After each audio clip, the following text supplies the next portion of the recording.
Chapter 6. Only one. Anyway, this old man has already properly vented. Magnus patted Sylas' holder. This isn't what I came here to talk to you about. Instead, I am to speak to you about the bronze Stele. You are sharp. I'm sure you've already realized that there's only one.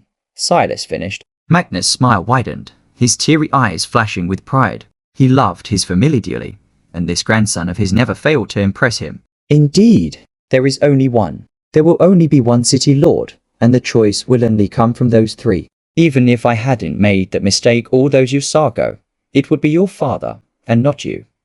That would have an opportunity to compete for this chance. Sylas nodded. He wasn't surprised. The president of the United Coalition of Terra Nova had a minimum cut-off age of 35 years old.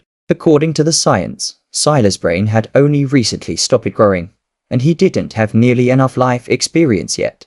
Plus, while he was a tenured professor at such a tender age, what was that compared to 3 billionaires? If the Browns only had one city Stele, and they were going to put their hopes in someone even if it wasn't someone of the immediate family, it definitely wouldn't be someone as young as Sylas.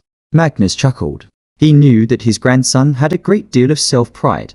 It was reflected in the way he was so strict with himself and in his discipline. Buta was also logical to a fault.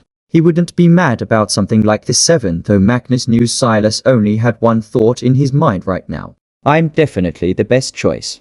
I can tell you what the plans of the family are in advance, and you can make the choice for yourself. If you go off on your own though, I'm sure you can understand the consequences. This is a matter of life and death, so the punishment for dissension will be proportional. Sylas nodded. Even if Sylas proved himself to be a talent, the family would want them to consolidate under them and help. If he placed his efforts elsewhere, it will be as good as going against them. The city Stele is the most valuable commodity in the Ascension realm. The most common of them are actually just titled Common City Stele. Over 99 of cities will be like this. Is that the reason for the buffers? Sylas asked. Yes. The Bronze City Stele is an upgrade, so it receives more territory per level, more residents, etc. However, the trial to gain one is excessive and heavy. For the Grumpler lineage to gain one of the bronze grade, it required a sacrifice they weren't willing to make until it was already clear that we would fail our 6th attempt. Sylas' brows rose slightly at these words, and his grandfather nodded in response. We lost thousands of warriors and the lineage was almost completely wiped out, but it was only worth it because the extinction event was coming.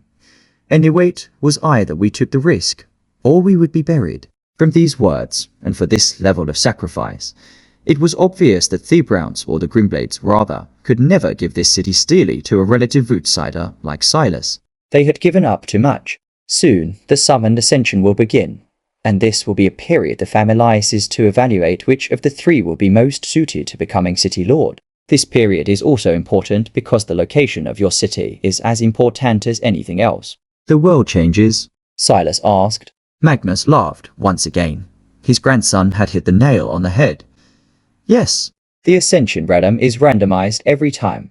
The terrain, the ecosystems, even the dangers are always completely different.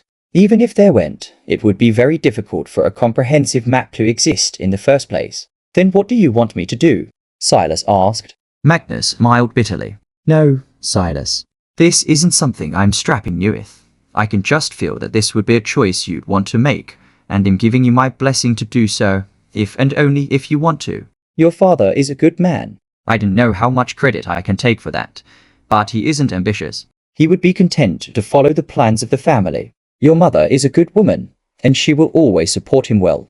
The little munchkin is too young, and won't even be among the summoned, unless Cedric and Isolde consent. And you know they won't.